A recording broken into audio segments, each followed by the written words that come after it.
بسم اللہ الرحمن الرحیم چینل میں آنے والے سب دوستوں کو خوش آمدید۔ سب دوستوں سے درخواست ہے کہ ایک بار درود پاک پڑھ لیں، چینل کو سبسکرائب لازمی کر دیں۔ حضرت سلیمان علیہ السلام کا ایک خاص امتیاز یہ بھی تھا کہ ان کے زیر نگین نہ صرف انسان تھے بلکہ جنات اور حیوانات بھی آپ کے زیر تابع تھے۔ سب کے سب آپ کا حکم مانتے، اس لیے کہ حضرت سلیمان علیہ السلام نے اللہ تعالیٰ سے ایک دفعہ یہ دعا کی تھی، یا اللہ مجھے بخش دے اور مجھے ایسی سلطنت عطا کر جو میرے بعد کسی کو بھی نہ ملے، بے شک تیری ذات ہی رہنے والی ہے۔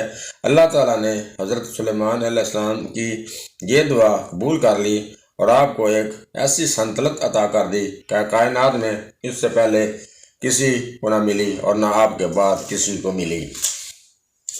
حضرت سلیمان علیہ السلام کا یہ بھی ایک خاص معجزہ اور آپ کی نبوت کا پورا امتیاز تھا کہ اللہ تعالیٰ نے ہوا کو بھی ان کے لیے مسخر کر دیا تھا اور ان کے حکم کے تابع کر دی گئی تھی۔ چنانچہ سلیمان علیہ السلام جب چاہتے صبح کو 1 مہینے کی مسافت اور شام کو 1 مہینے کی مسافت کے مقدار ہوا کے دوش پر سفر کر لیتے تھے۔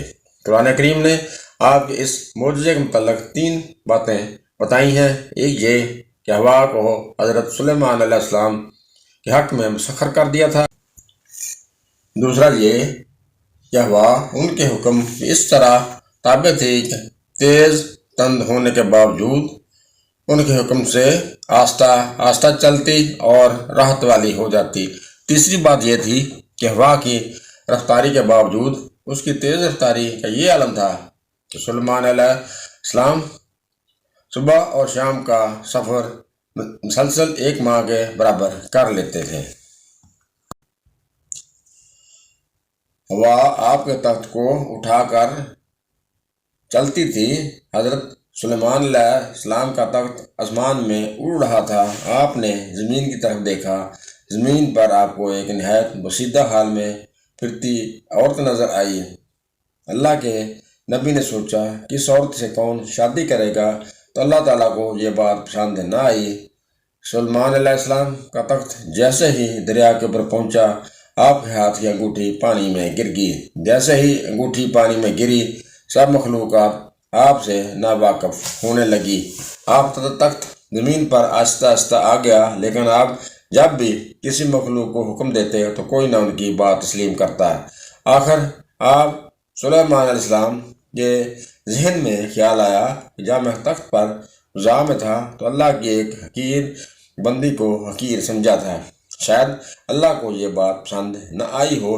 میں اس عورت سے شادی کروں گا اور اس سے معافی مانگوں گا، شاید اللہ معاف کر دے۔ آخر کار ایک دن وہ عورت مل گئی۔ اس سے کہا، میں نے تمہارے بارے میں حقیر سوچی، لیکن یہ بھول گیا کہ تمہیں بھی اللہ نے پیدا کیا ہے۔ کیا تم مجھ سے شادی کرو گی؟ وہ عورت مان گئی اور آپ کی شادی ہو گئی۔ خوش رہنے لگے۔ حضرت سلیمان علیہ السلام نے مچھلیاں پکڑنا شروع کر دی۔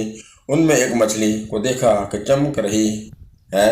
جب اس کو کاٹا گیا تو اس میں سے آپ علیہ السلام کی وہ انگوٹھی جو دریا کے پانی میں گر گئی تھی وہ موجود تھی۔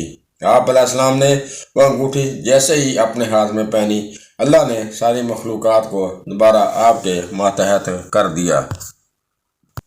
حضرت سلیمان علیہ السلام کے تخت کے بارے میں جو زیادہ تر تفصیلات ہیں وہ سیرت کی کتابوں میں اور تفسیروں میں موجود ہیں۔ ان میں سے زیادہ تر واقعات اسرائیلی واقعات ہیں، جن کو لوگ بیان تو کرتے ہیں لیکن ان پر اتباع نہیں کرتے اور ان پر بہت زیادہ اعتراضات بھی ہیں۔ قرآن پاک نے اس واقعہ سے متعلق صرف اتنا ہی اور اس قدر بیان کیا ہے، سلیمان علیہ السلام کے لیے تیز ہوا مسخر کر دی کہ اس کے حکم سے چلتی اور زمین کی طرح جس میں ہم نے برکت رکھی اور ہم کو ہر چیز معلوم ہے۔ دوسری جگہ ارشاد باری تعالیٰ ہے، اور سلیمان علیہ السلام کے بس میں ہوا کر دی، اس کی صبح کی منزل 1 مہینے کی راہ اور شام کی ایک منزل 1 مہینے کی راہ، تو ہم نے ہوا اس کے بس میں کر دی کہ اس کے حکم سے نرم نرم چلتی اور یہاں چاہتا۔ سلیمان علیہ السلام چونکہ عظیم الشان عمارتوں کے شوقین اور دل دادا بھی تھے، اس لیے ضرورت اس بات کی تھی کہ گارے اور چوننے کی بجائے پگھلی ہوئی دھات کا استعمال کیا جائے، لیکن اس قدر وسیع دھات کہاں سے ملے؟ یہ ایک سوال تھا جس کا حل سلیمان علیہ السلام چاہتے تھے۔ چنانچہ اللہ تعالیٰ نے ان کی اس مشکل کو اس طرح آسان اور حل کر دیا کہ ان کے پگھلے ہوئے تانبے کے چشمے ان کو عطا کر دیے۔ ارشاد باری تعالیٰ ہے، ہم نے اس کے لیے پگھلے ہوئے تانبے کا چشمہ بہایا۔ ایک دفعہ جہاد کی مہم کے موقع پر حضرت سلیمان علیہ السلام نے گھوڑوں کو استبل سے لانے کا حکم دیا۔ جب آپ کے سامنے گھوڑے لا کر پیش کیے گئے، آپ کیونکہ گھوڑوں کی نسلوں اور ان کے ذاتی اوصاف کے بارے میں کمال کا علم رکھتے تھے، اس لیے آپ نے جب ان کے گھوڑوں کو اعلیٰ نسل، عمدہ اور بہترین پایا تو آپ بے حد خوش ہوئے۔ تو سلیمان علیہ السلام نے کہا، مجھے ان گھوڑوں کی محبت پسند آئی ہے۔ آپ نے رب کی یاد کے لیے پھر انہیں چلانے کا حکم دیا، یہاں تک کہ نگاہ سے پردے میں چھپ گئے۔ پھر حکم دیا، انہیں میرے پاس لاؤ، کہ ان کی گردنوں اور پنڈلیوں پر ہاتھ پھیرنے لگے۔ محترم عزیز دوستو، ہمیں امید ہے کہ آپ کو ہماری آج کی یہ والی ویڈیو ضرور پسند آئے گی۔ اگر اللہ نے زندگی دی اور سانسوں نے وفا کی تو آپ کے لیے اس سے بھی اچھی اور عمدہ ویڈیو لے کر آپ کی خدمت میں دوبارہ آئیں گے۔ تب تک اجازت دیجیے، اللہ حافظ۔